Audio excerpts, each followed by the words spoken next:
রাষ্ট্রীয় সফরে পাকিস্তানে যাচ্ছেন লেবাননের সশস্ত্র বাহিনীর প্রধান জেনারেল রেডলফ হাইকাল। শনিবার তিনি ইসলামাবাদের উদ্দেশ্যে রওনা দিয়েছেন। খবর আন্দোলু।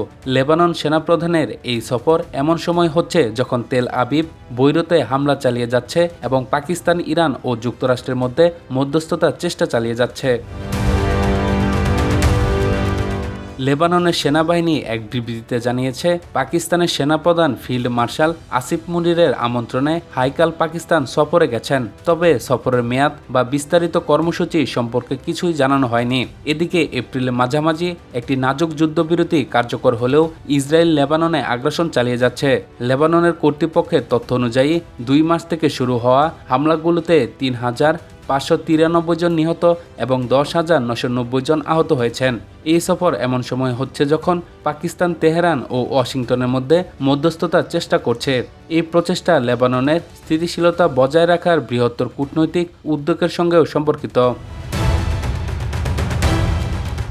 সোমবার ইরানের পররাষ্ট্র মন্ত্রণালয়ের মুখপাত্র ইসমাইল বাগাই বলেন, ইরান ও যুক্তরাষ্ট্রের মধ্যে যে কোনো সমঝোতার গুরুত্বপূর্ণ অংশ হল লেবাননে যুদ্ধবিরতি বজায় রাখা। তবে শুক্রবার লেবাননের প্রধানমন্ত্রী নওয়াফ সালাম বলেন, ইরানের উচিত দক্ষিণ লেবানন ও সেখানকার বাসিন্দাদের ওয়াশিংটনের সঙ্গে আলোচনার দর কষাকষির হাতিয়ার হিসেবে ব্যবহার না করা। এদিকে বৃহস্পতিবার যুক্তরাষ্ট্র, লেবানন ও ইসরায়েল ওয়াশিংটনে অনুষ্ঠিত 4 দফা আলোচনার পর একটি যৌথ অভিপ্রায় ঘোষণাপত্র প্রকাশ করে। এর লক্ষ্য হল যুদ্ধবিরতি আরও শক্তিশালী করা এবং লেবানন ইসরায়েল সীমান্তে উত্তেজনা কমানো।